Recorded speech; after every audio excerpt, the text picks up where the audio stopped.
धृतराष्ट्र ने कहा, हे संजय, धर्मभूमि कुरुक्षेत्र में एकत्र हुए युद्ध के इच्छुक युयुत्सव मेरे और पांडु के पुत्रों ने क्या किया?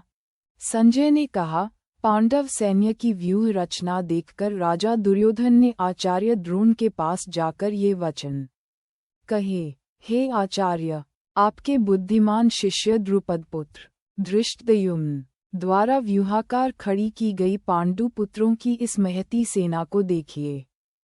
इस सेना में महान धनुर्धारी शूर योद्धा है, जो युद्ध में भीम और अर्जुन के समान हैं, जैसे युयुधान, विराट तथा महारथी राजा द्रुपद, धृष्टकेतु, चेकितान, बलवान काशीराज, पुरुजित, कुंतीभोज और मनुष्यों में श्रेष्ठ शैब्य, पराक्रमी युधामन्यु, बलवान उत्तमौजा, सुभद्रपुत्र, अभिमन्यु और द्रौपदी के पुत्र, ये सब महारथी हैं। हे द्विजोतम, हमारे पक्ष में भी जो विशिष्ट योद्धागण हैं, उनको आप जान लीजिए। आपकी जानकारी के लिए अपनी सेना के नायकों के नाम मैं आपको बताता हूँ। एक तो स्वयं आप, भीष्म, कर्ण और युद्ध विजयी कृपाचार्य तथा अश्वत्थामा, विकर्ण और सोमदत्त का पुत्र है, मेरे लिए प्राण त्याग करने के लिए तैयार, अनेक प्रकार के शस्त्रास्त्रों से सुसज्जित तथा युद्ध में कुशल और भी अनेक शूरवीर हैं। भीष्म के द्वारा हमारी रक्षित सेना अपर्याप्त है, किंतु भीम द्वारा रक्षित उनकी सेना पर्याप्त है, अथवा भीष्म के द्वारा रक्षित हमारी सेना अपरिमित है, किंतु भीम के द्वारा रक्षित उनकी सेना परिमित ही है। विभिन्न मोर्चों पर अपने अपने स्थान पर स्थित रहते हुए आप सब लोग भीष्म पितामह की ही सब ओर से रक्षा करें। उस समय कौरवों में वृद्ध प्रतापी पितामह भीष्म ने उस दुर्योधन के हृदय में हर्ष उत्पन्न करते हुए उच्च स्वर में गरज कर शंखध्वनि की।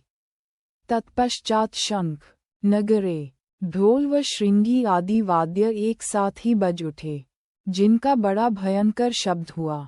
इसके उपरांत श्वेत अश्वों से युक्त भव्य रथ में बैठे हुए माधव, श्री कृष्ण और पांडुपुत्र अर्जुन ने भी अपने दिव्य शंख बजाए।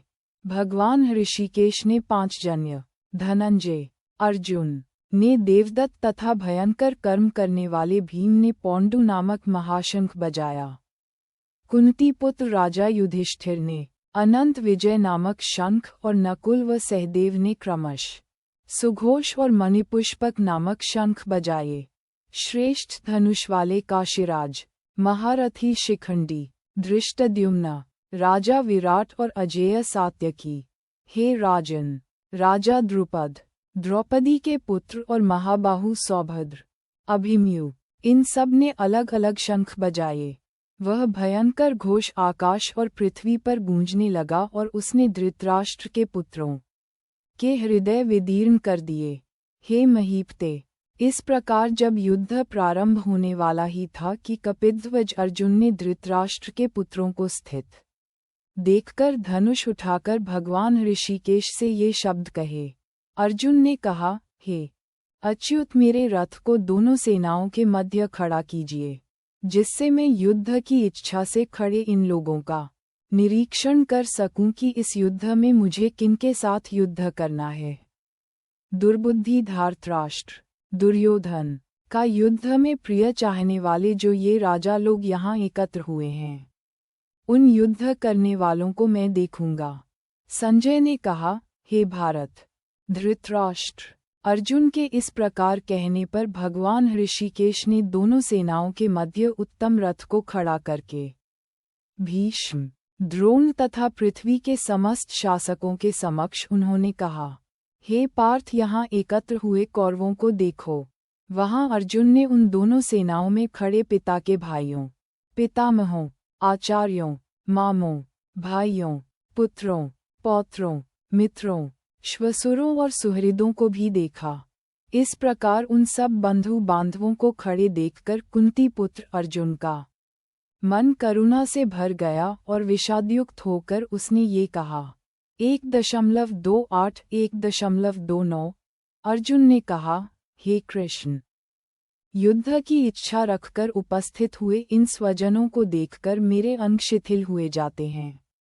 मुख भी सूख रहा है और मेरे शरीर में कंप तथा रोमांच हो रहा है। 1.28-1.29 अर्जुन ने कहा, हे कृष्ण, युद्ध की इच्छा रखकर उपस्थित हुए इन स्वजनों को देखकर मेरे अंग शिथिल हुए जाते हैं। मुख भी सूख रहा है और मेरे शरीर में कंप तथा रोमांच हो रहा है। मेरे हाथ से गांडीव, धनुष, गिर रहा है और त्वचा जल रही है। मेरा मन भ्रमित सा हो रहा है और मैं खड़े रहने में असमर्थ हूँ। हे केशव, मैं शकुनों को भी विपरीत ही देख रहा हूँ और युद्ध में आहवे अपने स्वजनों को मारकर कोई कल्याण भी नहीं देखता हूँ। हे कृष्ण, मैं न विजय चाहता हूँ, न राज्य और न सुखों को ही चाहता हूँ। हे गोविंद, हमें राज्य से अथवा भोगों से और जीने से भी क्या प्रयोजन है? हमें जिनके लिए राज्य, भोग और सुखादि की इच्छा है, वे ही लोग धन और जीवन की आशा को त्याग कर युद्ध में खड़े हैं। वे लोग गुरुजन, ताऊ, चाचा, पुत्र, पितामह, श्वशुर, पोते, श्यालक तथा अन्य संबंधी हैं। हे मधुसूदन, इनके मुझे मारने पर अथवा त्रैलोक्य के राज्य के लिए भी मैं इनको मारना नहीं चाहता। फिर पृथ्वी के लिए कहना ही क्या है? हे जनार्दन, धृतराष्ट्र के पुत्रों की हत्या करके हमें क्या प्रसन्नता होगी? इन आतताइयों को मारकर तो हमें केवल पाप ही लगेगा।